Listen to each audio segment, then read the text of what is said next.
John Creasy was once one of the most trusted operatives in the world. Governments hired him for missions no one else could handle. He was precise, disciplined, and deadly. But years of killing left scars that never healed. Now Creasy is no longer a weapon.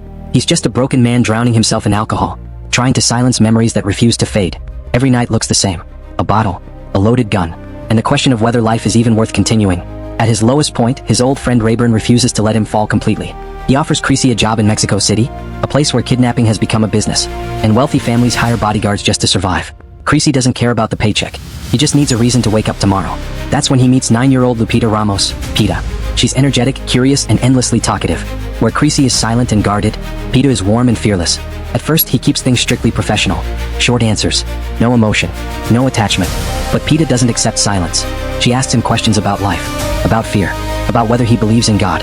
No one has spoken to him like that in years. Slowly, something inside him begins to shift.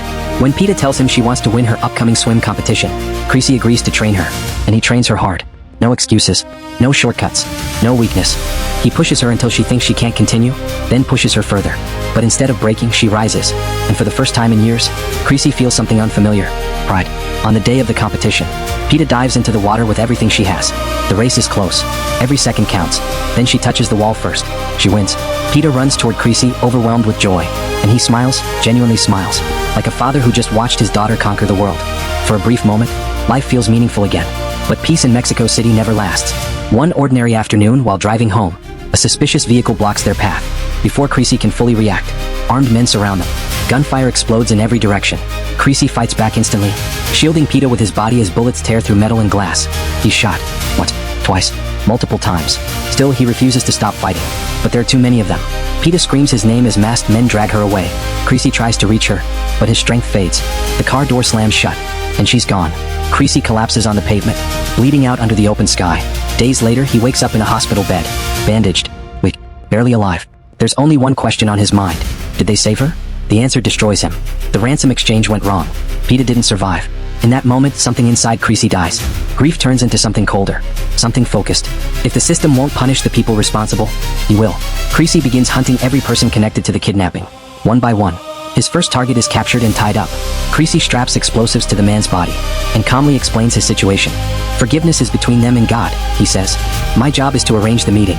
Moments later, the explosion shakes the city, and a message spreads quickly. John Creasy is coming. He cuts off fingers for information, forces corrupt officers to reveal names, tracks down intermediaries and masterminds. The deeper he digs, the clearer the truth becomes. This wasn't just random criminals. This was a network. Corrupt police, politicians, organized crime, a kidnapping industry protected from the inside. Creasy moves through the city like a storm. Car bombs, interrogations, executions. He doesn't shout. He doesn't rage. He works. Each name leads to another. Each confession exposes someone more powerful. The city begins to fear him, and so do the people at the top.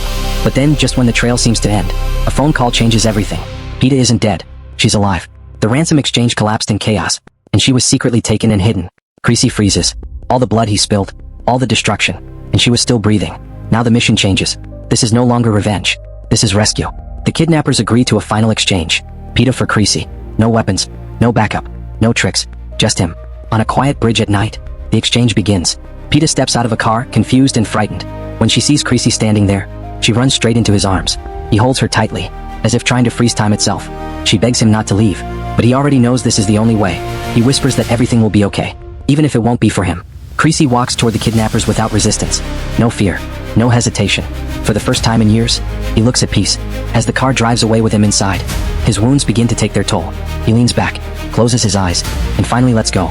John Creasy couldn't save his own soul, but he kept his promise. He saved hers, and in the end, that was enough.